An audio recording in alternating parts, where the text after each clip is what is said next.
नमस्कार, जीत क्लासेज भोपालगढ़ के YouTube channel पर आप सभी का बहुत बहुत स्वागत है। अपन आज पढ़ने वाले हैं राजस्थान का करंट अफेयर्स अक्टूबर माह का, और इसी के साथ करते हैं शुरू।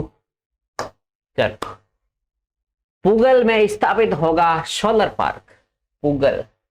पूगल में स्थापित होने वाला सोलर पार्क है, उसके बारे में बात करने वाले हैं अपन। राजस्थान विद्युत उत्पादन निगम, एक तो राजस्थान विद्युत उत्पादन निगम, दूसरा है कोल इंडिया लिमिटेड के संयुक्त तत्वाधान में 2000 मेगावाट बिजली उत्पादन का संयंत्र लगेगा पूगल बीकानेर में। सोलर पार्क है ये, सौर ऊर्जा से उत्पन्न होने वाली बिजली है ये सोलर पार्क है। कितने मेगावाट का लगेगा? 2000 मेगावाट का लगेगा। कहां पर? पूगल स्थान है ये बीकानेर में, बीकानेर के पूगल तहसील में। इसमें ध्यान रखना 1190 मेगावाट तो स्थापित करेगा कोल इंडिया। 1190 मेगावाट तो कोल इंडिया द्वारा स्थापित होगा, और 810 मेगावाट है वो राजस्थान विद्युत उत्पादन निगम द्वारा स्थापित होगा। तो एक तो है राजस्थान विद्युत उत्पादन निगम जो 810 मेगावाट उत्पादन करेगा, और दूसरा है कोल इंडिया लिमिटेड, वो है दूसरा कोल इंडिया लिमिटेड जो 1190 मेगावाट उत्पादन करेगा। कुल मिला के पूगल बीकानेर में 2000 मेगावाट का सोलर पार्क है वो बनने जा रहा है। चलो, सोलर पार्क के लिए 4846 हेक्टेयर की भूमि है वो बीकानेर में आवंटित की जा चुकी है। कोल इंडिया का राजस्थान विद्युत उत्पादन निगम के साथ सोलर परियोजना के लिए 5400 करोड़ यानी 5400 करोड़ का समझौता हुआ है।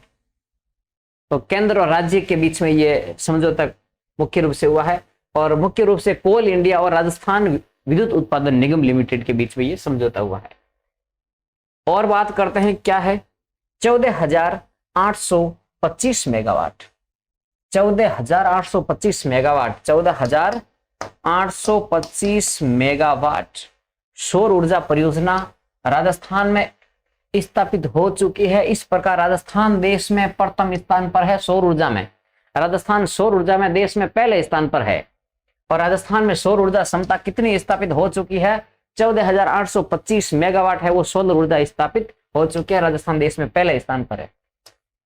राज्य में अब इसमें 14825 में से 835 मेगावाट तो सोलर रूफटॉप संयंत्र है, यानी छतों पर लगे हुए हैं रूफटॉप संयंत्र लगे हैं 835 करोड़ ये मेगावाट के। तो और राजस्थान में आपको पता है कि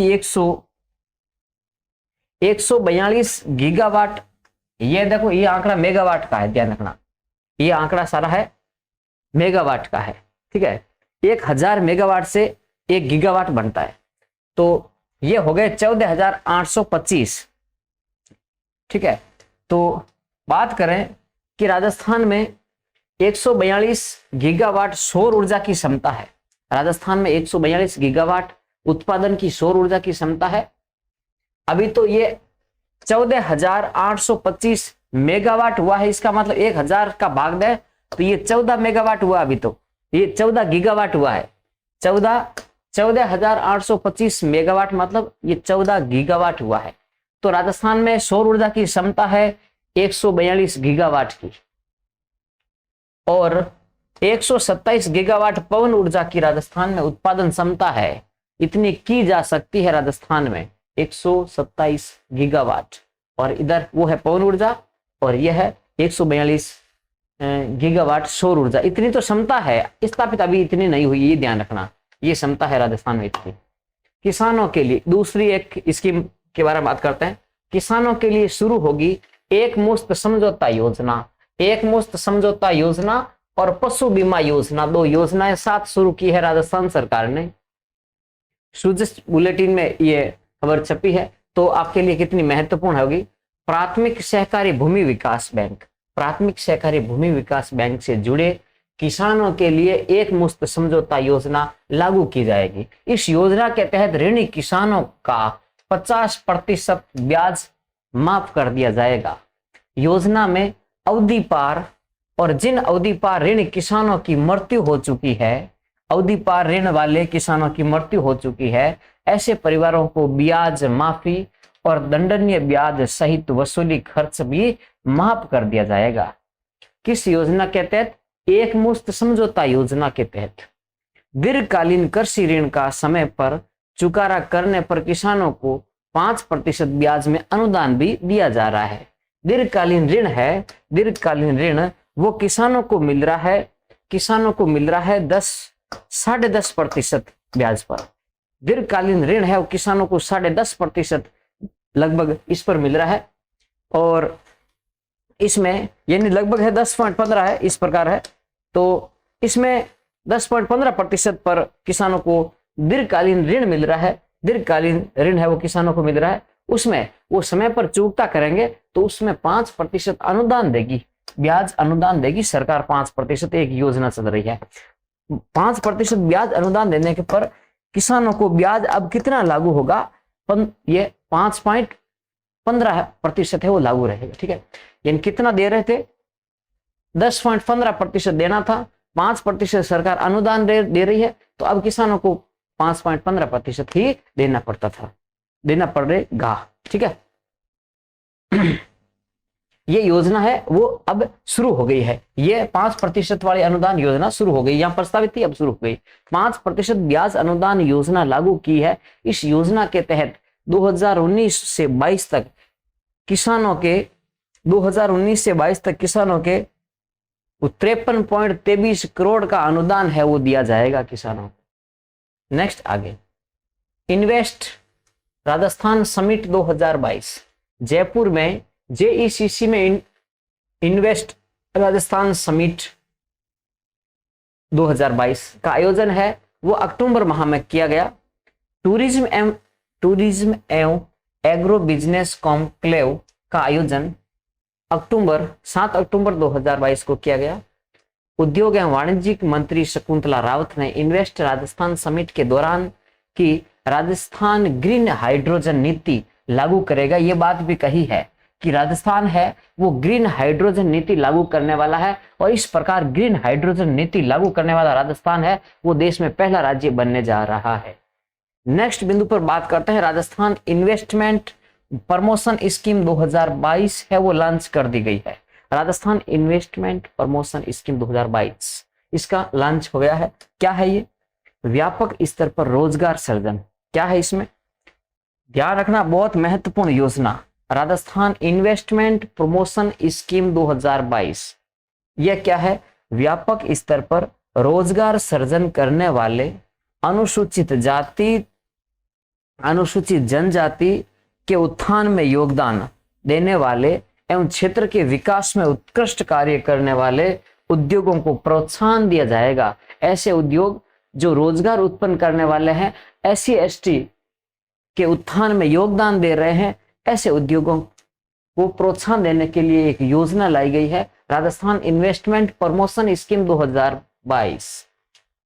राजस्थान रत्न दिया है। अब की बार 6 विभूतियों को राजस्थान रत्न से सम्मानित किया है, जिसमें RM लोढ़ा है, दलवीर भंडारी है वो अंतरराष्ट्रीय न्यायालय वाले जोधपुर के निवासी, अनिल अग्रवाल है, अनिल अग्रवाल, लक्ष्मी निवास मित्तल है, और केसी मालू संगीत संबंधी है केसी मालू, और उर्दू शायर शीन काफ निजाम। इनको 6 व्यक्तियों को अब की बार दिया गया, क्या दिया गया? राजस्थान रत्न। 6 महानुभावों को राजस्थान रत्न दिया गया। RM लोढ़ा, दलवीर भंडारी, अनिल अग्रवाल, लक्ष्मी निवास मित्तल LN मित्तल, केसी मालू और उर्दू शायर शीन काफ निजाम, इनको राजस्थान रत्न से सम्मानित किया जाएगा। नेक्स्ट बिंदु पर बात करते हैं, समापन समारोह। हाँ, कार्यक्रम था उसमें ये बात कही गई थी, मैं मुख्यमंत्री ने बताया कि राजस्थान में एक इसके अलावा एक बात है, राजस्थान देश में 20% है वो तेल निकालता है। तेल उत्पादन देश का 20% राजस्थान में, राजस्थान का बम्बई हाई के बाद दूसरा, महाराष्ट्र के बाद में है वो दूसरा स्थान राजस्थान का तेल उत्पादन में। रिफाइनरी के पास पचपदरा में 383 किलोमीटर क्षेत्र में, वर्ग किलोमीटर क्षेत्र में पेट्रोकेमिकल कॉम्प्लेक्स है वो विकसित किया जा रहा है पचपदरा में। नेक्स्ट बिंदु पर बात करें, 5 गांधीवादी विचारकों को गांधी सद्भावना सम्मान दे रही है राजस्थान सरकार। 5 गांधीवादी, राजस्थान गांधी सद्भावना सम्मान से प्रख्यात गांधीवादी विचारकों को सम्मानित करने पर गौरवान्वित महसूस कर रहा है राजस्थान। इन 5 जनों को, 5 विभूतियों को गांधी सद्भावना सम्मान दिया जा रहा है। गांधी सद्भावना सम्मान, ध्यान रखना, राजस्थान की अशोक गहलोत सरकार ने ये नया सम्मान शुरू किया है, गांधी सद्भावना सम्मान। इस वर्ष 5 उत्कृष्ट सेवा में काम करने वाले गांधीवादी विचारकों को ये गांधी सद्भावना सम्मान दिया जाएगा। और कितनी तारीख को दिया गया, कब दिया गया? ये 2 अक्टूबर 2022 गांधी जयंती पर दिया गया। सम्मानित गांधीवादी विचारक 5 कौन कौन है? तो नंबर 1 है SN सुब्बा राव, इनको मरणोपरांत दिया गया। SN सुब्बा राव को, नेमिचंद जैन को भी मरणोपरांत दिया गया। और नंबर 3 है अमरनाथ भाईजी, अमरनाथ भाईजी को भी दिया गया। और नंबर 4 है गांधी पीस फाउंडेशन के अध्यक्ष कुमार प्रशांत, गांधी पीस फाउंडेशन के अध्यक्ष है कुमार प्रशांत। हाँ, इसमें 5वें व्यक्ति है भगवान महावीर विकलांग सहायता समिति के फाउंडर चीफ, और चीफ है कौन है? DR Mehta, DR Mehta. देखो, SN सुब्बा राव, इनको मरणोपरांत, नेमिचंद जैन मरणोपरांत, अमरनाथ भाईजी, गांधी पीस फाउंडर के अध्यक्ष है कुमार प्रशांत, और विकलांग महावीर विकलांग सहायता समिति के फाउंडर है DR मेहता। इन 5 व्यक्तियों को दिया गया, 5 व्यक्तियों को दिया गया गांधी सद्भावना सम्मान। इससे पहले अपन बात कर चुके हैं कि 6 व्यक्तियों को दिया गया राजस्थान रत्न सम्मान। ठीक है, तो बढ़ते हैं आगे। राज्य को स्वच्छता के लिए 6 पुरस्कार मिले हैं राष्ट्रीय स्तर पर, 6 पुरस्कार स्वच्छता के लिए। स्वच्छ भारत मिशन ग्रामीण में उल्लेखनीय कार्य करने के लिए विभिन्न श्रेणियों में 6 पुरस्कार प्राप्त हुए हैं। भारत सरकार के जल शक्ति मंत्रालय के पेयजल स्वच्छता विभाग द्वारा आयोजित राष्ट्रीय समारोह में ये पुरस्कार 2 अक्टूबर को दिए गए। राजस्थान देश में खुले में शौच मुक्त यानी ODF प्लस, खुले में शौच मुक्त यानी ODF प्लस में उदीयमान श्रेणी में, उदीयमान श्रेणी, कौन सी श्रेणी? उदीयमान श्रेणी में राष्ट्रीय स्तर पर 8वें स्थान पर रहा। ODF प्लस खुले में शौच मुक्त के मामले में ODF प्लस में उदीयमान श्रेणी में राजस्थान है वो 8वें स्थान पर रहा है। तो खुले में शौच वाले मामले में राजस्थान 8वें नंबर पर है भारत में, खुले में शौच मुक्त में। ठीक है ना। नेक्स्ट बिंदु, इन क्षेत्रों में मिले पुरस्कार। राजस्थान को किन क्षेत्रों में 6 पुरस्कार मिले? तो राष्ट्रीय फिल्म प्रतियोगिता में बूंदी जिले की ग्राम पंचायत रामनगर को प्रथम पुरस्कार दिया गया। दूसरा है प्रदेश को उत्तर क्षेत्र के राज्यों और केंद्र शासित प्रदेशों की श्रेणी में दीवार लेखन यानी वॉल पेंटिंग अभियान और ODF प्लस गोबर धन प्लास्टिक कचरा प्रबंधन इन श्रेणी में पुरस्कार मिला है। और दूसर जल प्रबंधन, मल्य कीचड़ प्रबंधन, इन क्षेत्रों में प्रथम पुरस्कार और राजस्थान को मिला है प्रथम पुरस्कार। और इसके अलावा जैविक कचरा प्रबंधन में द्वितीय पुरस्कार राजस्थान को मिला है। जैविक कचरा प्रबंधन में राजस्थान का कौन सा? जैविक कचरा प्रबंधन में राजस्थान को दूसरा स्थान मिला है। बाकी इन क्षेत्रों में सभी को राजस्थान को पहला पुरस्कार मिला है। सौर ऊर्जा है ना, सौर कृषि आजीविका योजना मंजूरी। अनुपयोगी अथवा बंजर भूमि पर सौर ऊर्जा संयंत्र स्थापित करने में सहायता करने के लिए सौर ऊर्जा कृषि आजीविका योजना है वो मंजूरी की गई है। सौर ऊर्जा कृषि आजीविका योजना यानी ऐसी कृषि भूमि जो बंजर पड़ी है, अनुपयोगी है, उस पर सौर प्लेटें लगाकर आप है वो इनकम कर सकते हैं अपनी। तो इस प्रकार की एक योजना है सौर कृषि आजीविका योजना। PM कुसुम योजना के तहत, ये किसके तहत है? PM कुसुम योजना भी वो सौर ऊर्जा से संबंधित है, के तहत केंद्रीय अनुदान लगभग 30% है वो दिया जाएगा। नेक्स्ट है 8 विश्वविद्यालयों के कुलपति नियुक्त। इन 8 में से एक तो आपको श्योर है वो एग्जाम में मिलेगा। 8 में से हर एग्जाम में कोई न कोई तो मिलता रहेगा आगामी एग्जाम में, तो ध्यान रखना। कोटा कृषि विश्वविद्यालय कोटा, अभय कुमार व्यास इसके कुलपति बने हैं। और कृषि विश्वविद्यालय जोधपुर के कुलपति बने हैं बगदाराम चौधरी। जोधपुर कृषि विश्वविद्यालय के कुलपति कौन है? बगदाराम। इन कृषि में बगदा नहीं रखना, ध्यान है, कचरा नहीं रखना। बगदा राम चौधरी है वो कृषि विश्वविद्यालय जोधपुर के कुलपति बने हैं। अरुण कुमार, डॉक्टर अरुण कुमार बने हैं स्वामी केशवानंद राजस्थान कृषि विश्वविद्यालय बीकानेर, है ना, राजस्थान का पहला कृषि विश्वविद्यालय। स्वामी केशवानंद राजस्थान कृषि विश्वविद्यालय बीकानेर के कुलपति बने हैं अरुण कुमार। ये बहुत ज्यादा महत्वपूर्ण है, ध्यान देना, ये ज्यादा महत्वपूर्ण है। अरुण कुमार बने हैं स्वामी केशवानंद राजस्थान कृषि विश्वविद्यालय बीकानेर के कुलपति। नेक्स्ट बात करते हैं राम सेवक दुबे। राम सेवक दुबे है, ये कौन से विश्वविद्यालय के कुलपति बने हैं? राम सेवक, राम का सेवक है और दुबे है। दुबे है तो इनको संस्कृत ज्यादा आ रही है, ठीक है। तो जगत गुरु रामानंदाचार्य संस्कृत विश्वविद्यालय कहाँ है? ये भी ध्यान रखना, ये विश्वविद्यालय है कहाँ, तो ये भी क्वेश्चन पूछा जाता है। ये है जयपुर में। प्रोफेसर राम सेवक दुबे, दुबे को क्या आ रही है? संस्कृत। तो जगत गुरु रामानंदाचार्य संस्कृत विश्वविद्यालय जयपुर के कुलपति है राम सेवक दुबे। Professor Ajit Kumar, professor Ajit Kumar. अजीत कौन है? अजीत महाराणा प्रताप अजीत है, जिसको कोई जीत नहीं सका वो अजीत है महाराणा। महाराणा प्रताप कृषि एवं प्रौद्योगिकी विश्वविद्यालय, महाराणा प्रताप कृषि एवं प्रौद्योगिकी विश्वविद्यालय कहां पर है? तो ये उदयपुर में। तो उनके है अजीत है, महाराणा क्या है? अजीत। महाराणा प्रताप कृषि एवं प्रौद्योगिकी विश्वविद्यालय उदयपुर में, उसके कुलपति बने हैं अजीत कुमार। नेक्स्ट बात करते हैं प्रोफेसर प्रदीप कुमार प्रजापति। प्रदीप कुमार, वो अजीत कुमार है, ये प्रदीप कुमार है। प्रदीप कुमार वास्तव में ये कुमार है ना। तो ये इनको किसका नॉलेज है? ये है आयुर्वेदिक दवाई देने वाले, है ना।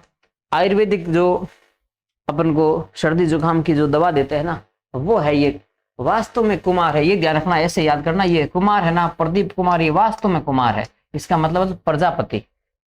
प्रदीप कुमार प्रजापति ये बने हैं डॉक्टर सर्वपल्ली राधाकृष्णन राजस्थान आयुर्वेद विश्वविद्यालय जोधपुर। डॉक्टर सर्वपल्ली राधाकृष्णन राजस्थान आयुर्वेद विश्वविद्यालय जोधपुर में है, जो जोधपुर मंडोर रोड पर जो करवड़ में है, वो उस विश्वविद्यालय के है। जो कुमार है वास्तव में कुमार है, प्रजापति है, ध्यान रखना। कुमार है वास्तव में कुमार है, वो आयुर्वेद की दवाई देते हैं। दुबे है वो उनको संस्कृत आ रही है, जगत गुरु रामानंदाचार्य संस्कृत विश्वविद्यालय जयपुर के कुलपति। अजीत कुमार है, अजीत है, जिसको जीत नहीं सके, वो महाराणा प्रताप कृषि एवं प्रौद्योगिकी विश्वविद्यालय उदयपुर के कुलपति है। बगदाराम जोधपुर कृषि विश्वविद्यालय के बगदाराम, जोधपुर में तो बगदाराम ही, ठीक है। और बीकानेर वाला जो कृषि विश्वविद्यालय है स्वामी केशवानंद, उसका है अरुण। केस कैसे है? अरुण, अरुण, अरुण किसका पर्यायवाची है? सूर्य का ना, केस, केस सूर्य, ठीक है, इसे जोड़ लेना, ये तो याद रह जाएगा। और नेक्स्ट बात करते हैं वर्धमान महावीर खुल्ला विश्वविद्यालय। खुल्ला विश्वविद्यालय तो कैलाश सोडानी, ये कैलाश सोडानी है, वो कोटा ओपन VMOU है ना, कोटा ओपन के कैलाश सोडानी। कैलाश सोडानी किसके? कोटा ओपन के।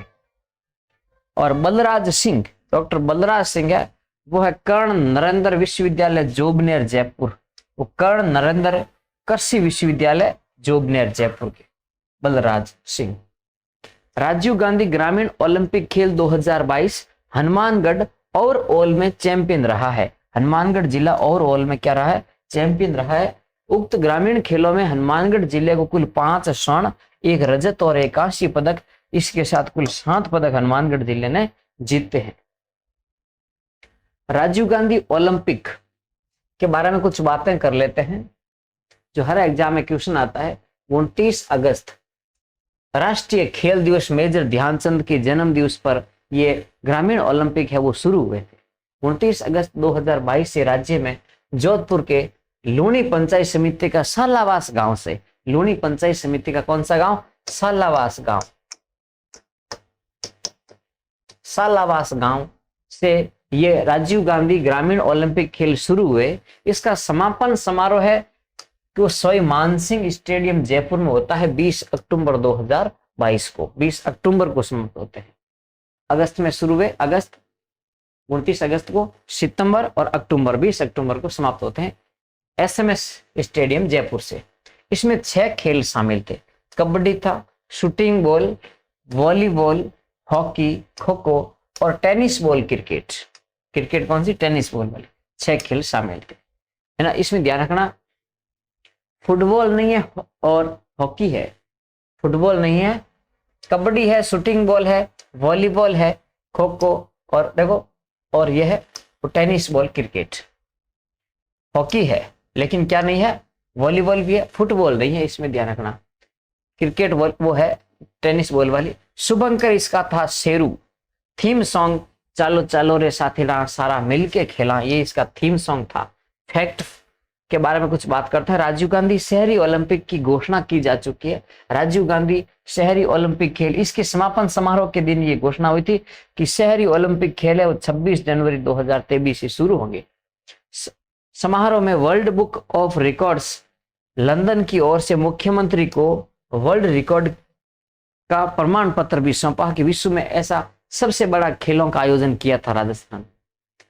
ये राजीव गांधी ग्रामीण ओलंपिक में 30,000 से अधिक खिलाड़ियों ने भाग लिया। 30,000 से अधिक खिलाड़ियों ने वो भाग लिया था। ये पूरे एक साथ पूरे प्रदेश में खेल आयोजन के लिए मिला है ये पुरस्कार। नेक्स्ट आगे, जैसलमेर में विश्व का सबसे बड़ा विंड सोलर प्लांट शुरू। विंड सोलर प्लांट, विंड यानी हवा और सोलर यानी सूर्य, सूर्य सौर ऊर्जा और हवा पवन ऊर्जा दोनों का संयुक्त रूप से हाइब्रिड श्रेणी का ये बना है जैसलमेर में। और अडानी समूह ने ये बनाया। ये अडानी समूह है ना, कौन है ये? अडानी। चलो, अडानी ग्रीन एनर्जी लिमिटेड द्वारा, किसके द्वारा लगाया जाएगा? अडानी ग्रीन एनर्जी लिमिटेड द्वारा राजस्थान के जैसलमेर में, जैसलमेर जिले में 600 मेगावाट की क्षमता वाले विंड सोलर प्लांट को चालू किया गया है। महत्वपूर्ण बात है, इसमें ध्यान देना। 600 मेगावाट सोलर, इसमें 600 मेगावाट तो है सोलर और 150 मेगावाट है विंड पावर यानी पवन ऊर्जा। सौर ऊर्जा 600 मेगावाट, पवन ऊर्जा है 150 मेगावाट। अडानी ग्रीन एनर्जी द्वारा इससे पहले मई 2022 में जैसलमेर में ही कितना 390 मेगावाट हाइब्रिड पावर प्लांट परिचालन शुरू किया था। जैसलमेर में अडानी समूह ने पहले मई 2022 में 390 मेगावाट का हाइब्रिड यानी विंड और सोलर दोनों का संचालन शुरू किया था। और अडानी ग्रीन की रिन्यूएबल एनर्जी क्षमता बढ़कर 6.7 गीगावाट यानी 1 गीगावाट की हाइब्रिड पावर का प्रोडक्शन सहित ये हो गया है। विश्व की सबसे बड़ी ये कंपनी बन गई है अडानी समूह, जो सौर ऊर्जा और ये पवन ऊर्जा में हाइब्रिड विंड में है ना, विंड और ये सौर दोनों में इस प्रकार का सबसे ज्यादा उत्पादन करने वाली ये विश्व की सबसे बड़ी कंपनी बन गई है। कितना गीगावाट हो गया है? 6.7 गीगावाट। ठीक है। अडानी ग्रीन ने वर्ष 2030 तक 45 गीगावाट रिन्यूएबल एनर्जी का लक्ष्य रखा है। अभी कितना गीगावाट हुआ है? अडानी द्वारा स्थापित है 6.7 गीगावाट स्थापित हुई है। अभी लक्ष्य रखा गया है कि 45 गीगावाट तक रिन्यूएबल एनर्जी है वो अडानी ग्रुप द्वारा स्थापित किया जाएगा। अडानी ग्रुप द्वारा इतना है वो स्थापित किया जाएगा। और कब तक किया जाएगा? 2030 तक है ये स्थापित किया जाएगा। राजीव गांधी जल संचय योजना द्वितीय चरण है। इसके लिए समितियों का गठन, राज्य स्तरीय समिति की अध्यक्षता, किसकी अध्यक्षता में समिति होगी? मुख्य सचिव की। राजीव गांधी जल संचय योजना जो द्वितीय चरण है, इसमें समितियां गठित की गई है। राज्य स्तरीय समिति का अध्यक्ष है वो मुख्य सचिव होगा और जिला स्तरीय समिति का अध्यक्ष है वो जिला कलेक्टर होगा। और समितियों के लिए नोडल विभाग कौन सा है? राजीव गांधी जल संचय योजना द्वितीय चरण है इसका। राजीव गांधी जल संचय योजना द्वितीय चरण, इसका नोडल विभाग कौन सा है? जल ग्रहण विकास एवं भू संरक्षण विभाग। जल ग्रहण विकास एवं भू संरक्षण विभाग है, इसका नोडल विभाग है। और प्रशासनिक विभाग है ग्रामीण विकास एवं पंचायती राज विभाग। ध्यान रखना, बहुत महत्वपूर्ण है, यहां से क्वेश्चन आएगा। राजीव गांधी जल संचय योजना द्वितीय चरण, इसमें राज्य स्तर की समिति का अध्यक्ष होगा मुख्य सचिव, जिला स्तर की समिति का अध्यक्ष होगा जिला कलेक्टर, और इन समितियों का इस योजना का संचय योजना है, इसका जल संचय योजना राजीव गांधी के नाम से है। नोडल विभाग होगा जल ग्रहण विकास एवं भू संरक्षण विभाग। प्रशासनिक विभाग कौन सा? इसका प्रशासनिक विभाग होगा, नोडल विभाग प्रशासनिक कौन सा होगा? तो वो होगा ग्रामीण विकास एवं पंचायती राज। तो ये योजना है एक नई, राजीव गांधी जल संचय योजना द्वितीय चरण प्रारंभ करने का निर्णय किया गया है। योजना के प्रभावी क्रियान्वयन के लिए मुख्य सचिव की अध्यक्षता में राज्य स्तरीय समिति का गठन होगा। योजना के तहत निम्न उद्देश्यों की पूर्ति की जाएगी।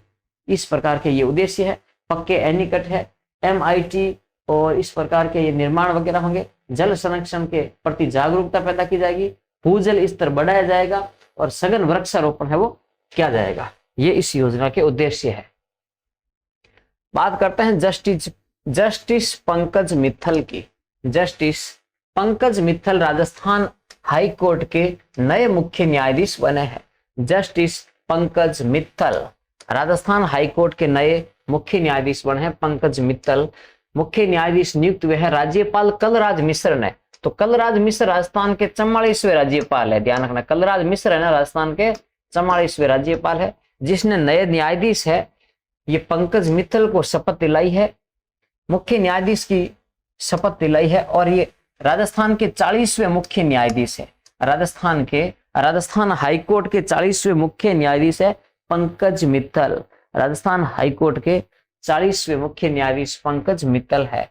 पूर्व में ये राजस्थान हाईकोर्ट में मुख्य न्यायाधीश बनने से पहले ये न्यायाधीश थे। कहां पर? जम्मू कश्मीर एवं लद्दाख उच्च न्यायालय में न्यायाधीश के रूप में रहे थे। जम्मू कश्मीर और लद्दाख उच्च न्यायालय में न्यायाधीश रहे पंकज मित्तल। राजस्थान हाईकोर्ट के मुख्य न्यायाधीश बने हैं 40वें। ये भी याद रखना, कितनवें? 40वें। जस्टिस SS शिंदे इससे पहले कौन थे? इनसे पहले पंकज मित्तल की पहले कौन थे? SS शिंदे 1 अगस्त 2022 को सेवानिवृत्त हो गए। तब से जस्टिस MM श्रीवास्तव है वो कार्यभार संभाल रहे थे। जस्टिस MM श्रीवास्तव कार्यभार संभाल रहे थे और इससे पहले रिटायर हो गए थे SS शिंदे। उनकी जगह अब बने हैं पंकज मित्तल। राजस्थान उच्च न्यायालय की स्थापना कब होती है? कुछ न्यूज फैक्ट के बारे में बात कर लेते हैं। 29 अगस्त 1949 राजस्थान हाईकोर्ट की स्थापना वो जयपुर में होती है। और P सत्यनारायण राव समिति की सिफारिश पर जब 1 नवंबर 1956 को विभाग बांटे गए, उस समय ये जोधपुर को दिया गया। 1 नवंबर 1956 को मुख्य पीठ जोधपुर में स्थानांतरित कर दी गई। वर्तमान में 50 माननीय न्यायाधीशों के पद अनुमोदित है। 50 पद अनुमोदित है, लेकिन वर्तमान में न्यायाधीशों की संख्या है वो 27 है। 27 पोस्ट है वो भरी हुई है। पंकज मित्तल नए मुख्य न्यायाधीश बने हैं हाई कोर्ट के, ये 40वें मुख्य न्यायाधीश।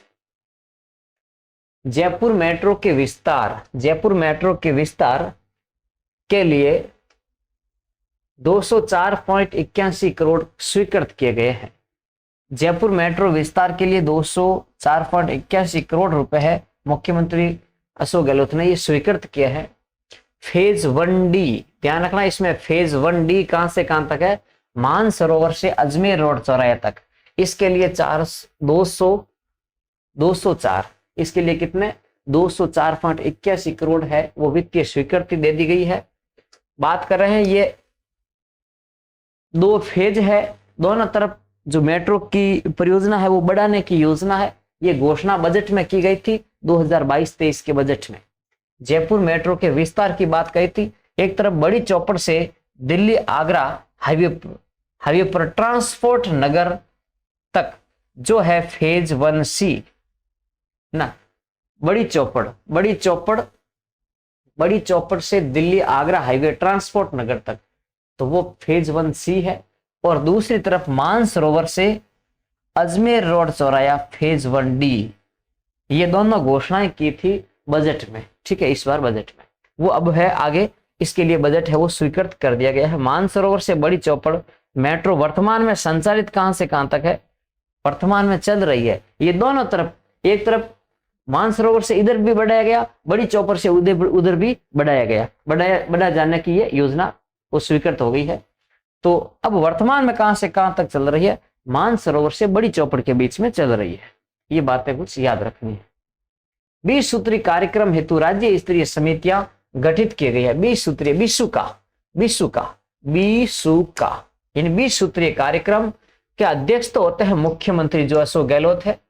उपाध्यक्ष कौन है ये पूछा जाएगा, डॉक्टर चंद्रभान। बीसू का के उपाध्यक्ष डॉक्टर चंद्रभान है। समिति की बैठक वर्ष में 2 बार है वो आयोजित होती है। राजस्थान में स्थापित होगा blockchain centre of excellence. Rajasthan में ब्लॉकचेन सेंटर ऑफ एक्सीलेंस स्थापित होगा। ई गवर्नेंस के क्षेत्र में पारदर्शिता और सुरक्षा को बढ़ावा देने के उद्देश्य से ब्लॉकचेन सेंटर ऑफ एक्सीलेंस की स्थापना की मंजूरी दी है। ये बजट 2022-23 में सूचना प्रौद्योगिकी एवं संचार विभाग का विस्तार करते हुए ब्लॉकचेन सेंटर ऑफ एक्सीलेंस की स्थापना की घोषणा की थी। समझौता, इसके लिए समझौता किसके साथ किया है? राज्य सरकार ने ब्लॉकचेन सेंटर ऑफ एक्सीलेंस के गठन के लिए, स्थापना के लिए किस संस्था के साथ समझौता किया है? वो इसके लिए तकनीकी विशेषज्ञों की सेवाएं प्राप्त करने के लिए IIT कोटा के साथ है वो समझौता हुआ है। नेक्स्ट आगे, दलित एवं आदिवासियों हेतु उद्यम प्रोत्साहन योजना। दलित एवं आदिवासियों के लिए एक उद्यम प्रोत्साहन योजना लागू की गई है। अनुसूचित जाति जनजाति वर्गों की प्रभावी भागीदारी सुनिश्चित करने के लिए डॉक्टर भीमराव अंबेडकर राजस्थान दलित आदिवासी उद्यम प्रोत्साहन योजना 2022, ये इतना नाम है पूरा, ध्यान रखना। योजना का नाम क्या है? योजना का नाम यहां दे रखा, डॉक्टर भीमराव अंबेडकर राजस्थान दलित आदिवासी उद्यम प्रोत्साहन योजना 2022, ये शुरू की गई है। उद्योग विभाग ने 8 सितंबर 2022 को इसकी अधिसूचना जारी की गई। इस योजना की अधिसूचना कब जारी की गई? तो 8 सितंबर 2022 को। ये इंपॉर्टेंट है, ध्यान रखना। 8 सितंबर 2022 तारीख आप भूलना नहीं, याद रखना। 8 सितंबर 2022 कौन सी योजना? डॉक्टर भीमराव अंबेडकर राजस्थान दलित आदिवासी उद्यम प्रोत्साहन योजना 2022, 8 सितंबर 2022 से ये शुरू है, अधिसूचना जारी हो गई है। इसमें पात्र कौन कौन होंगे? पात्र उद्यमियों को 25 लाख तक का ऋण है वो 9% ब्याज पर दिया जाएगा। 25 लाख तक का ऋण है वो 9% ब्याज दर पर दिया जाएगा। और 5 करोड़ तक के ऋण में 7% है वो ब्याज में अनुदान दिया जाएगा। ये कुछ बातें हैं वो ध्यान रखना है। यानी कोई इस योजना के तहत भीमराव अंबेडकर राजस्थान दलित एवं आदिवासी उद्यम प्रोत्साहन योजना 2022 जो 8 सितंबर 2022 से शुरू हुई है, इसके तहत कोई उद्यमी लाभ लेना चाहे तो अगर वो 25 लाख तक का ऋण लेता है, इस योजना से ऋण लेता है 25 लाख तक का, तो उसको ब्याज में 9% का अनुदान देगी सरकार। इस योजना के तहत ब्याज में 9% का अनुदान 25 लाख तक है। 25 लाख तक है, ब्याज में 9% अनुदान देगी सरकार। और अगर वो 5 करोड़ तक का ऋण लेते हैं, कोई उद्यमी है 5 करोड़ तक का ऋण लेते हैं, तो उन्हें ब्याज में 7% की, जितना ज्यादा लेंगे तो ब्याज में अनुदान थोड़ा कम मिलता जाएगा, 7% है वो अनुदान दिया जाएगा। यह है योजना। नेक्स्ट बढ़ते हैं आगे। उमेश मिश्रा है राजस्थान पुलिस महानिदेशक नियुक्त हुए हैं। यह 1989 बैच के IPS उमेश मिश्रा, 1989 बैच के IPS है उमेश मिश्रा बने राजस्थान पुलिस के DG है, डायरेक्टर जनरल ऑफ पुलिस। तो राजस्थान पुलिस के महानिदेशक नियुक्त हुए हैं कौन? उमेश मिश्रा। उमेश मिश्रा को राज्य का नया पुलिस महानिदेशक नियुक्त किया गया है। ये राजस्थान के 35वें डीजीपी होंगे, राजस्थान के 35वें डीजीपी। इन्होंने किन का स्थान लिया? इन्होंने वर्तमान पुलिस महानिदेशक मोहनलाल लाठर का स्थान लिया है। मोहनलाल एमएल लाठर का स्थान लिया है उमेश मिश्रा ने, जो 35वें डीजीपी होंगे। नेक्स्ट बिंदु पर बात करते हैं। राजस्थान में विभिन्न बोर्ड के गठन को मंजूरी दी गई है। इसके लिए कौन कौन से, अभी एग्जाम में पूछ लिया, कौन कौन से बोर्ड बने हैं? एक तो राजस्थान चर्म शिल्प कला बोर्ड बना है। राजस्थान राज्य महात्मा ज्योतिबा फुले बोर्ड बना है। एक चर्म शिल्प का बोर्ड बना है, एक ज्योतिबा फुले बोर्ड बना है, एक रजक कल्याण बोर्ड बना है, रजक कल्याण बोर्ड। ये 3 बोर्ड बने हैं राजस्थान में, अभी नए बोर्ड बने हैं 3। तो चर्म शिल्प वाला, एक ज्योतिबा फुले, एक रजक कल्याण बोर्ड, ठीक है। तो ये बोर्ड, कौन सा बोर्ड किस विभाग के अधीन है वो बना है? तो बोर्ड से संबंधित कुछ बातें हैं। राजस्थान चर्म शिल्प तो बोर्ड है, वो प्रशासनिक विभाग इसका इन चर्म उद्योग से संबंधित है ये, तो इसका प्रशासनिक विभाग कौन सा होगा? चर्म शिल्प कला बोर्ड है, इसका प्रशासनिक विभाग कौन सा होगा? इसका होगा उद्योग एवं वाणिज्यिक विभाग के अधीन है।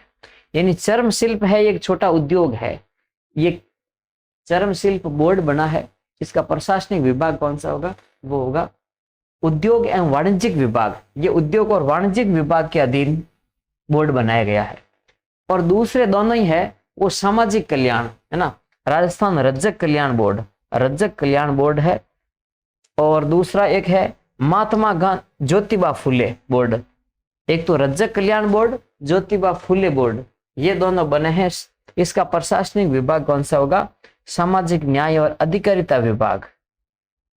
देखो, ज्योतिबा फुले बोर्ड और रजक कल्याण बोर्ड है, ये सामाजिक न्याय एवं अधिकारिता विभाग के अधीन बोर्ड बने हैं। एक बोर्ड बना है चर्म शिल्प बोर्ड, इसका प्रशासनिक विभाग कौन सा है, किसके अधीन बना है? वो है उद्योग और वाणिज्य। चर्म शिल्प एक उद्योग में आता है, इसलिए उद्योग और वाणिज्य विभाग में है, और ये दोनों सामाजिक, ठीक है, फुले बोर्ड और रजक बोर्ड है समाज कल्याण और अधिकारिता विभाग के अधीन बने हैं। बढ़ते हैं आगे। 36वें राष्ट्रीय खेलों में राजस्थान को 20वां स्थान मिला है। 36वें राष्ट्रीय खेल कहाँ हुए? गुजरात में हुए हैं। मेजबान गुजरात रहा, इसमें गुजरात में हुए हैं। तो आज ही हुए जो 10+2 लेवल का जो एग्जाम होता है आपके सीईटी का, आज जो प्रथम पारी का एग्जाम हुआ है सीईटी का, सीईटी एग्जाम हुआ है, वो कितनी तारीख को? वो 4 फरवरी 2023 को, 4 फरवरी 2023 को जो फर्स्ट शिफ्ट हुई है, ठीक है, उस एग्जाम में ये पूछा गया, आज का क्वेश्चन था कि अब की बार राष्ट्रीय खेल है वो गुजरात में हुए हैं, वो कितने थे? राष्ट्रीय खेल कितने हुए हैं? वो 36वें राष्ट्रीय खेल थे, 36वें राष्ट्रीय खेल थे, ध्यान रखना। राजस्थान का इसमें 20वां स्थान रहा है। आयोजन हुआ है सितंबर अक्टूबर में, इसकी तारीख याद नहीं रखनी है, सितंबर अक्टूबर में हुआ है। मेजबान गुजरात। अब की बार राष्ट्रीय खेल कहाँ हुए हैं? 2022 में राष्ट्रीय खेल कहाँ हुए? नेशनल गेम्स कहाँ हुए? नेशनल गेम्स वो पहली बार हुए हैं गुजरात में, ठीक है। राजस्थान पदक तालिका में 20वें स्थान पर रहा। 3 स्वर्ण 3 रजत और 24 कांस्य पदकों के साथ कुल 30 पदक राजस्थान लाया है, लेकिन स्वर्ण 3 और रजत 3 ही है, बाकी 24 कांस्य पदक है। और राजस्थान का स्थान है वो 20वां स्थान रहा है। राजस्थान के स्वर्ण पदक विजेता खिलाड़ी कौन कौन रहे हैं? एक तो रही है कविता सियाग, जो साइकिलिंग में ये स्वर्ण पदक जीती है। एक विवान कपूर है निशानेबाजी में, विवान कपूर निशानेबाजी में है। और मुकेश चौधरी है वुशु में, मुकेश चौधरी वुशु में, ये स्वर्ण पदक जीते हैं राष्ट्रीय खेलों में। नेशनल गेम्स जो 36वें हुए हैं गुजरात में पहली बार। आर्थिक एवं सांख्यिकी निदेशालय को डिजिटल ट्रांसफॉर्मेशन पुरस्कार, आर्थिक एवं सांख्यिकी निदेशालय डिजिटल ट्रांसफॉर्मिंग राष्ट्रीय पुरस्कार से सम्मानित। ये पुरस्कार राज्य को पहचान वेब एवं एंड्रॉइड ऐप के माध्यम से, वेब एवं एंड्रॉइड ऐप के माध्यम से जन्म, मृत्यु, विवाह और MCCD रजिस्ट्रेशन के लिए ये पुरस्कार इसको मिला है। बात करते हैं आर्थिक एवं सांख्यिकी निदेशालय को कौन सा पुरस्कार मिला है? डिजिटल ट्रांसफॉर्मेशन पुरस्कार, डिजिटल इंडिया मिशन के तहत CII और Tata communication centre for digital transformation द्वारा नई दिल्ली में आयोजित समारोह में राज्य के आर्थिक एवं सांख्यिकी निदेशालय को पुरस्कार मिला है।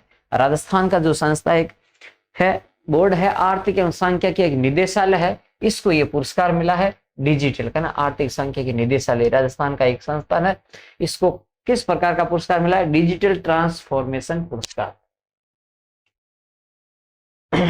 बढ़ते हैं आगे। पैलेस ऑन व्हील्स, शाही रेलगाड़ी पैलेस ऑन व्हील्स को अपने पहले कॉमर्शियल टूर के लिए नई दिल्ली के सफदरगंज रेलवे स्टेशन से 12 अक्टूबर 2022 को हरी झंडी दिखाकर शुरू यानी रवाना कर दिया। पैलेस ऑन व्हील्स एक शाही रेलगाड़ी है। शाही रेलगाड़ी राजस्थान का सांस्कृतिक दूत कहा जाता है इसे, राजस्थान का सांस्कृतिक दूत है ये। इसके बारे में बात करें कि ये पहली बार 1982 में है ये प्रारंभ हुई थी, 82 से चल रही थी। 2020 में कोविड के कारण है वो बंद कर दी गई थी। अब 2022 में 2 साल बाद में वापस शुरू हुई है। दिल्ली के सफदरगंज रेलवे स्टेशन से ये 12 अक्टूबर को शुरू हुई है। इसे राजस्थान का सांस्कृतिक दूत कहा जाता है। ये एक शाही रेलगाड़ी है। दिल्ली और आगरा के अलावा राजस्थान के खूबसूरत शहरों जयपुर, जोधपुर, उदयपुर, चित्तौड़गढ़ और जैसलमेर और भरतपुर का सफर है वो देशी विदेशी पर्यटकों को यह विशेष आकर्षण का इनके लिए केंद्र बना हुआ है। डीग महोत्सव, पर्यटन विभाग और भरतपुर जिला प्रशासन की ओर से देशी विदेशी पर्यटकों को आकर्षित करने के लिए 2 दिवसीय डीग महोत्सव का आयोजन किया गया अक्टूबर महीने में। नेक्स्ट आगे बात करें वरिष्ठ नागरिक तीर्थ यात्रा योजना। राज्य सरकार की लोकप्रिय वरिष्ठ नागरिक तीर्थ यात्रा योजना के तहत दूसरी ट्रेन ये भगत की कोठी से है, जोधपुर से जगन्नाथपुरी के लिए रवाना कर दी गई है। आपको पता है कि एक वर्ष में 20,000 वृद्धजन है वो इस योजना का लाभ उठाते हैं। एक वर्ष में 20,000 है वो वरिष्ठ नागरिक तीर्थ करने के लिए राजस्थान से जाते हैं। वो 18,000 यात्रियों को ट्रेन से तीर्थ करवाया जाता है, ट्रेन से घुमाया जाता है, और 2,000 यात्रियों को हवाई जहाज से यात्रा करवाई जाती है वृद्धजनों को। नेक्स्ट है मारवाड़ उत्सव। पर्यटन विभाग और जोधपुर जिला प्रशासन के संयुक्त तत्वाधान में सूर्यनगरी के मेहरानगढ़ दुर्ग में सूर्य आराधना के साथ ही देश दुनिया में मशहूर 2 दिवसीय मारवाड़ उत्सव है अक्टूबर में हुआ था, 8-9 अक्टूबर को। 68वां वन्य जीव सप्ताह, कितनवा? 68वां वन्य जीव सप्ताह है 2 से 8 अक्टूबर 2022 को मनाया गया। गांधी सप्ताह, देखो कौन सा सप्ताह था ये? 68वां था वन्य जीव सप्ताह। इसी के साथ कौन सा? ये 2 से 8 अक्टूबर को वन्य जीव सप्ताह। उसी प्रकार 2 से 8 अक्टूबर को साथ साथ कौन सा सप्ताह चल रहा था? महात्मा गांधी, राष्ट्रपिता महात्मा गांधी की जयंती और विश्व अहिंसा दिवस के अवसर पर प्रदेश भर में गांधी सप्ताह मनाया गया। इस बार गांधी सप्ताह मनाया गया। 2 अक्टूबर को गांधी जयंती होती है और 2 से 8 अक्टूबर तक एक सप्ताह होता है, तो उस सप्ताह को गांधी सप्ताह मनाया। उसी सप्ताह को 68वां वन्य जीव सप्ताह मनाया। इस एक ही सप्ताह को 2 से 8 अक्टूबर को 2 रूप में मनाया गया, गांधी सप्ताह और 68वां वन्य जीव सप्ताह। बढ़े आगे। मोनिका जाट अंतरराष्ट्रीय साइक्लिस्ट है। मोनिका जाट क्या है? अंतरराष्ट्रीय साइक्लिस्ट है। उन्हें मुख्यमंत्री ने 8.63 लाख की साइकिल भेंट की है। उन्हें मुख्यमंत्री ने उनको साइकिल दी है, 8.63 लाख की भेंट की है। मुख्यमंत्री श्री अशोक गहलोत ने मोनिका जाट को एक साइकिल भेंट की है। विमला भंडारी कौन है? विमला भंडारी पंडित जवाहरलाल नेहरू बाल साहित्य अकादमी जयपुर में निर्मला भंडारी के स्थान पर विमला भंडारी को मनोनीत किया गया है। अब किसकी जगह कौन आई है? दोनों ही भंडारी है। निर्मला की जगह विमला आई है। निर्मला की जगह कौन आई है? विमला आई है। पहले थी निर्मला, अब आई है विमला। ठीक है, कहाँ आई है? अपने घर आई है। पंडित जवाहरलाल नेहरू बाल साहित्य अकादमी है जयपुर में। पंडित जवाहरलाल नेहरू बाल साहित्य अकादमी जयपुर में है। वहां पहले थी निर्मला भंडारी, अब है विमला भंडारी। पुलिस जवाबदेही समिति का गठन, मुख्यमंत्री अशोक गहलोत द्वारा राज्य स्तरीय पुलिस जवाबदेही समिति का गठन किया गया है।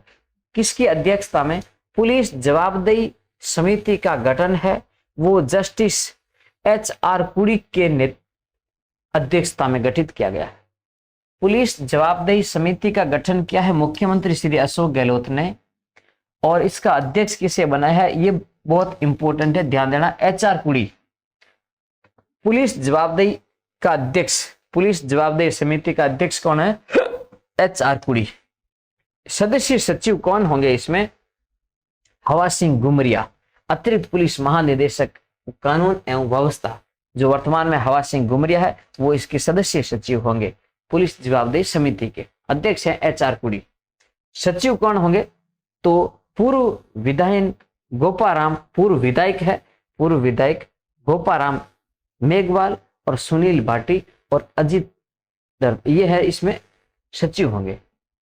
नेक्स्ट, अर्बन हाट, दिल्ली हाट की तर्ज पर, दिल्ली हाट की तर्ज पर जयपुर अर्बन हाट को विकसित करने के लिए 8 करोड़ के प्रस्ताव को मंजूरी दी है। यह एक स्थायी मेला होगा अर्बन हाट। इंडिया स्टोन मार्ट, कहां पर? ये जयपुर में स्टोन प्रदर्शनी लगी है, इंडिया स्टोन मार्ट।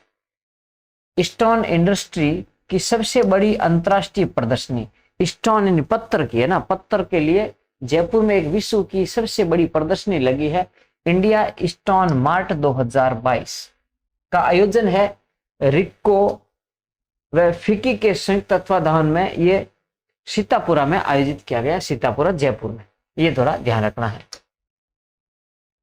फल प्रसंस्करण के क्षेत्र में समझौता हुआ है। फल प्रसंस्करण के लिए राजीविका से जुड़ी महिलाओं को, राजीविका से जुड़ी महिलाओं की आय बढ़ाने के प्रयास के तहत राजस्थान ग्रामीण आजीविका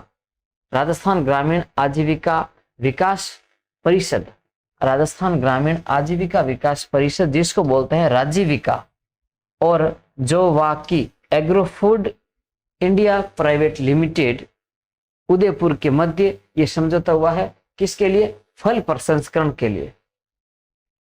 नागरिक प्रशिक्षण संस्थान, नागरिक प्रशिक्षण संस्थान यानी सिविल डिफेंस इंस्टीट्यूट जयपुर के दौलतपुरा जमुआ रामगढ़ में खोला जाएगा। नागरिक प्रशिक्षण संस्थान है, सिविल डिफेंस इंस्टीट्यूट है, वो जयपुर में दौलतपुरा में खोला जाएगा, जमुआ रामगढ़ के पास। कार्य क्या है इसका? आपदा की स्थिति में आम लोगों की मदद करने के लिए युवाओं को प्रशिक्षण देना। इसका कार्य क्या है? नागरिक प्रशिक्षण संस्थान को लेकर कहाँ? जयपुर में, ठीक है। और इसका कार्य होगा आपदा की स्थिति में आम लोगों की मदद के लिए युवाओं को प्रशिक्षण दिया जाएगा। नेक्स्ट आगे बात करते हैं राजस्थान ग्रामीण परिवार आजीविका ऋण योजना। राजस्थान ग्रामीण परिवार आजीविका ऋण योजना क्या है? योजना 1 लाख परिवारों को, इसका टारगेट है कि कितने परिवारों को इस योजना में शामिल करेंगे? 1 लाख परिवारों को। राजस्थान ग्रामीण परिवार आजीविका ऋण योजना, 1 लाख परिवारों को इसमें लाभ दिया जाएगा। अकृषि कार्यों के लिए, है ना, अकृषि कार्यों के लिए 2000 करोड़ का ब्याज मुक्त ऋण दिया जाएगा। कितना ऋण? 2000 करोड़ का टोटल है, वो ब्याज मुक्त ऋण मिलेगा। कौन सी योजना के तहत ब्याज मुक्त है वो ऋण मिलेगा? राजस्थान ग्रामीण परिवार आजीविका ऋण योजना के तहत 1 लाख परिवारों को ऋण दिया जाएगा। 2000 करोड़ का टोटल ऋण दिया जाएगा बिना ब्याज के। लाभार्थी कौन होंगे? राज्य सरकार की ये योजना अकृषि कार्यों के लिए है। किस क्षेत्र में है? अकृषि कार्यों, जिसमें हस्तशिल्प है, लघु उद्योग, कताई बुनाई, रंगाई छपाई आदि कार्यों में गतिविधियों में आजीविका पर निर्भर परिवारों हेतु ये बेहतर योजना है। अकृषि, कृषि के अलावा हस्तशिल्प, लघु उद्योग, कताई बुनाई, रंगाई छपाई उद्योग जो चल रहे हैं उनके लिए एक 2000 करोड़ की ऋण योजना शुरू की गई है। बिना ब्याज की ऋण योजना शुरू की गई है। 2000 का ऋण बांटा जाएगा बिना ब्याज आकर्षित क्षेत्रों में दिया जाएगा और 1 लाख परिवारों को यह ऋण मिलेगा बिना ब्याज। आकर्षित क्षेत्र वो ये है, कौन कौन से हैं? हस्तशिल्प है, लघु उद्योग है, कताई बुनाई है और रंगाई छपाई उद्योग है। ठीक है, बात यहां से भी देख लेते हैं। राजस्थान ग्रामीण परिवार आजीविका ऋण योजना लागू की गई।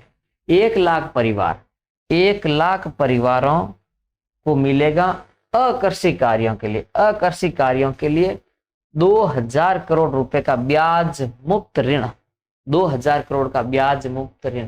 क्षेत्र के वाणिज्यिक और क्षेत्रीय ग्रामीण और सहकारी और स्मॉल फाइनेंस बैंक से ये ऋण ले सकेंगे। ऋण की न्यूनतम सीमा है कितनी?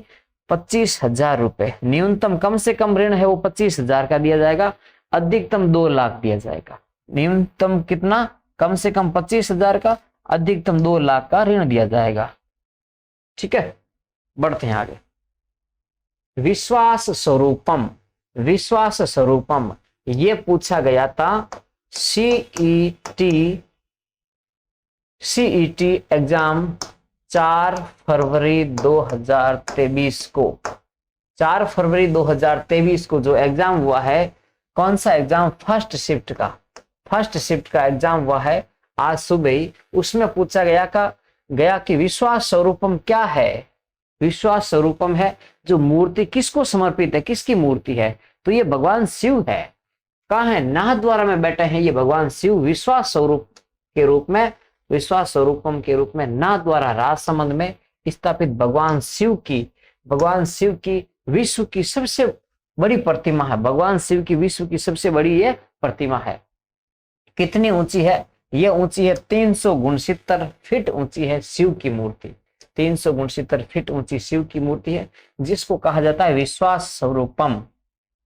लोकार्पण किसके द्वारा किया गया? लोकार्पण प्रसिद्ध राम कथा वाचक है मुरारी बापू द्वारा, और इधर राजस्थान के मुख्यमंत्री श्री अशोक गहलोत द्वारा 29 अक्टूबर को इसका लोकार्पण किया गया। कितना? 29 अक्टूबर 2022 को लोकार्पण किया गया। विश्वास स्वरूपम भगवान शिव की विश्व की सबसे ऊंची प्रतिमा, सबसे बड़ी प्रतिमा है, 369 फीट ऊंची है ये विश्वास स्वरूपम के रूप में भगवान शिव की मूर्ति। इसका उद्घाटन प्रसिद्ध कथावाचक मुरारी बापू और राजस्थान सीएम अशोक गहलोत द्वारा किया गया। निर्माण किसके द्वारा? निर्माण में मुख्य भूमिका है मदन पालीवाल द्वारा की गई, मदन पालीवाल द्वारा। नेक्स्ट बात करते हैं पन्नालाल मेघवाल की। पन्नालाल मेघवाल कौन है ये? समर्पण समाज गौरव सम्मान समारोह, समर्पण समाज गौरव सम्मान समारोह में सूचना एवं जनसंपर्क विभाग के, सूचना एवं जनसंपर्क विभाग के पूर्व संयुक्त निदेशक, सूचना जनसंपर्क विभाग के पूर्व संयुक्त निदेशक है पन्नालाल मेघवाल। पन्नालाल मेघवाल को कला एवं संस्कृति के क्षेत्र में उल्लेखनीय लेखन कार्य करने के लिए भूपेन हजारिका समर्पण समाज गौरव सम्मान 2022 दिया गया। भूपेन हजारिका समर्पण समाज गौरव 2022 किसे दिया गया? वो दिया गया पन्नालाल मेघवाल को। ये पूर्व क्या है? पूर्व संयुक्त निदेशक रह चुके हैं पन्नालाल मेघवाल, किसके? सूचना जनसंपर्क विभाग के। ठीक है, तो इन्हें ये पुरस्कार दिया है भूपेन हजारिका समर्पण समाज गौरव सम्मान 2022। अंगदान, अंगदान पर आधारित फिल्म ए जिंदगी को कर मुक्त किया है राज्य सरकार ने, टैक्स नहीं लगाया है इस पर। ए जिंदगी है ना, क्या फिल्म का क्या नाम है? ए जिंदगी, फिल्म का नाम है ए जिंदगी।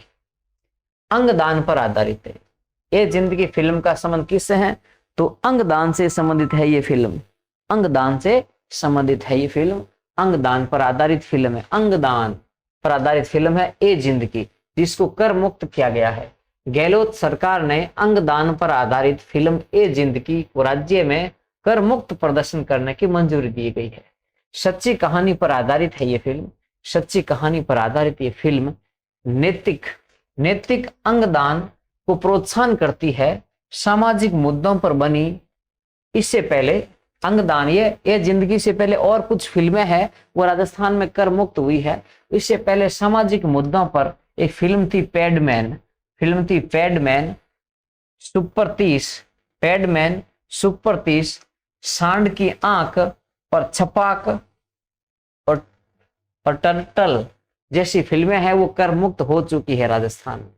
नेक्स्ट बिंदु है राजीव गांधी किसान बीज उपहार योजना। राजीव गांधी किसान बीज उपहार योजना रबी 2022-23 के लिए किसानों को उच्च गुणवत्ता वाले प्रमाणिक बीज उपलब्ध करवाएंगे इस योजना के तहत। सिटी पार्क का लोकार्पण, जयपुर में बना है एक सिटी पार्क जिसका लोकार्पण किया जा चुका है। ये जहां पर तिरंगा फहराया गया है, ये सिटी पार्क बना है जयपुर में, इसका लोकार्पण कर दिया गया है। मुख्यमंत्री अशोक गहलोत के जयपुर के मुख्यमंत्री गहलोत ने जयपुर के मानसरोवर में राजस्थान आवासन मंडल द्वारा, ये ध्यान रखना किसके द्वारा बनाया गया ये सिटी पार्क है। सिटी पार्क राजस्थान में कहां बना है जिसका लोकार्पण गहलोत ने किया है, तो जयपुर के मानसरोवर में बना है। कौन सा विभाग किसने बनाया? राजस्थान आवासन मंडल ने बनाया है। ये 55 करोड़ के व्यय से विकसित और देशों की तर्ज पर विकसित, अन्य कोई विकसित देश है उनकी तर्ज पर ये भव्य सिटी पार्क का लोकार्पण है वो किया गया है।